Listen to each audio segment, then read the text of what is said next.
dit ce qu'on pense de ça. On va encore dire ce qu'on pense de ça. Et donc, je crois que c'est une très bonne chose qu'il le fasse. Moi, ce qui est sûr, c'est qu'on se battra. Oui. On se battra jusqu'au bout. On ne laissera pas cette D'ailleurs, situation c'est marqué dans le, aller jusqu'au bout. On se battra. C'est notre pays à nous que tous. Le Togo est notre pays à nous tous. C'est marqué dans le texte. Et une minorité n'a pas le droit de nous imposer permanemment ce qu'on doit faire dans ce pays. Les conditions dans lesquelles ils ont modifié cette constitution, ils sont fiers que c'est dans un pays normal, on fait des choses comme ça. Des députés qui se cachent quelque part pour aller sortir un texte pour dire que c'est la constitution, la nouvelle constitution d'une république. C'est ça la république togolaise. Nuitama aussi. Hein. Non, il n'y a qu'une seule chose dont M. Faure Gnassingbé n'a pas le courage, on n'a pas encore le courage.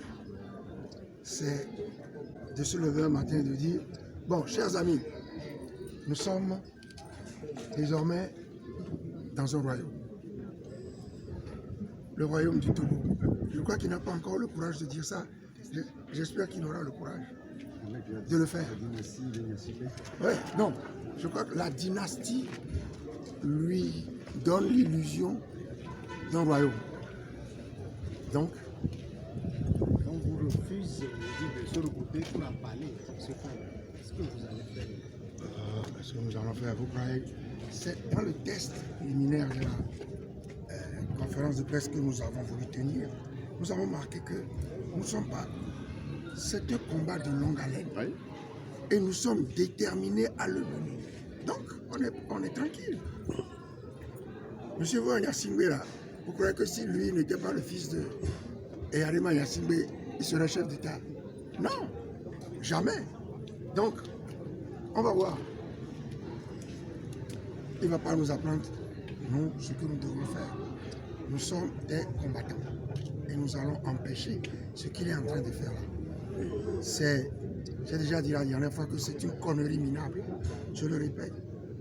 Ce qu'il fait là, c'est plutôt honteux. Qu'est-ce que vous devriez dire cet après-midi à cette conférence de presse? On a un test. On va vous le remettre, mais c'est pour fustiger, condamner ce qui a eu lieu avant-hier, le lundi. Ouais, lundi. Ce qui a eu lieu, c'est pour le condamner et dire à la population, attention, nous n'avons jamais pensé que c'était un 100 mètres qu'on courait.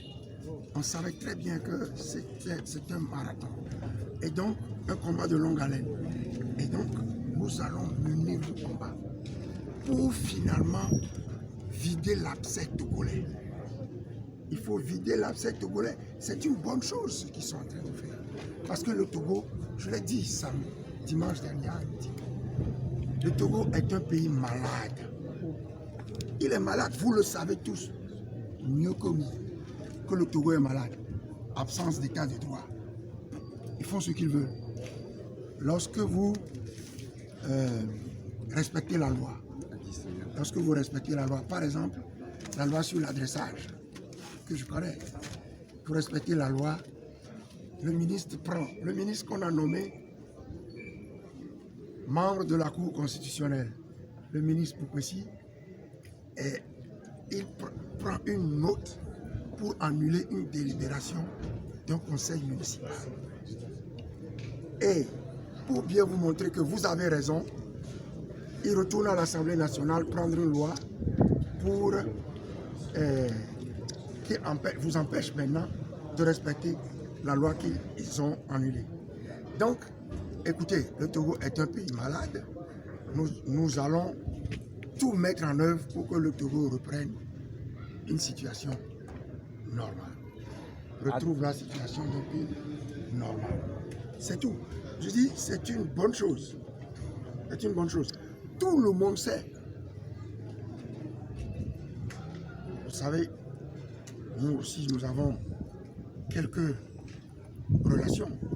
Nous rencontrons des responsables des pays qui nous entourent. Et ce qu'ils nous disent, c'est triste. C'est une surprise pour vous, cette modification de ce qui se passait.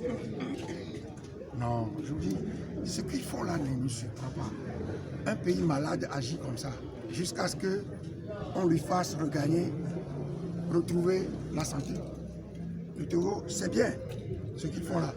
Ils vont retrouver la santé. C'est moi qui vous le dis.